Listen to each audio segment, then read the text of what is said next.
c'est un rendez-vous très attendu sur la Côte d'Azur.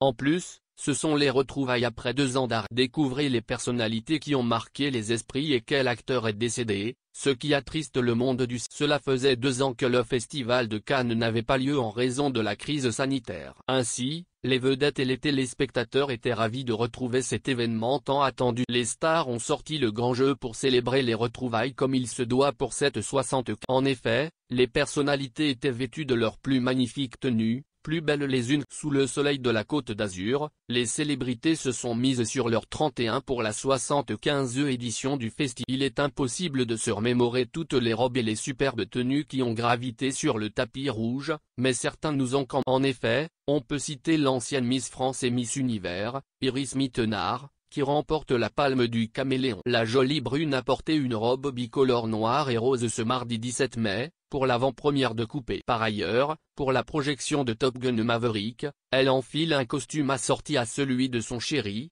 Diego. En effet, elle aurait pu prendre la place de Sylvie Tellier dans son costume de caméléon dans l'émission de Mask Singer.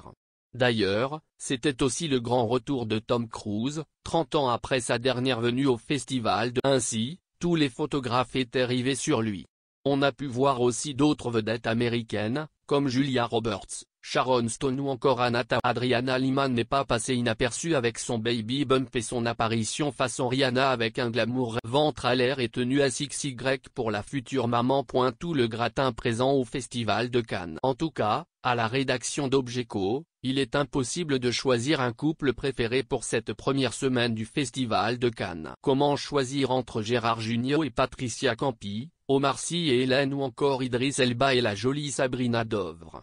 Ce samedi 21 mai, les vedettes ont une nouvelle fois foulé les marches du tapis rouge pour la projection du film Triangle. Une autre star, cette fois-ci française, a ébloui toute l'assistance. Il s'agit de la femme de Nicolas Sarkozy, Carla. Elle est arrivée dans une magnifique robe mauve. On ne voyait que ses yeux clairs qui ressortaient grâce à son teint allé. Sans oublier la magnifique Virginie Efira comme maîtresse de cérémonie de ce Festival de Cannes 2020. Combi short et dos nu, robe noire et décolleté plongeant. Aucun fashion faux pas pour le moment. Elle est aussi parfaite dans son rôle sous le soleil de la côte. Le monde du cinéma est en deuil. En même temps que cet événement tant attendu, le monde du cinéma est en deuil depuis quelques. En effet, c'est le 20 mai que l'on a appris la disparition d'un comédien. C'est le ministère de la Culture et des Arts d'Algérie qui a annoncé la mauvaise. Il s'agit du décès d'Ahmed Benaïssa à l'âge de 78 ans. Le comédien est devenu célèbre avec plusieurs rôles, notamment ceux dans les longs métrages suivants, Gates of the Sun, Close Enemy. D'ailleurs, le Festival de Cannes mettait en avant son tout dernier film intitulé Gouttes. Celui-ci était présenté en séance spéciale à la Semaine de la Critique.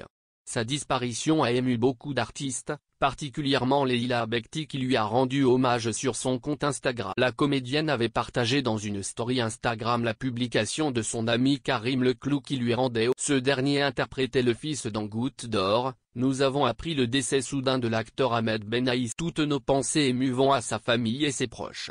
La projection de Gouttes d'or ce soir lui est dédiée.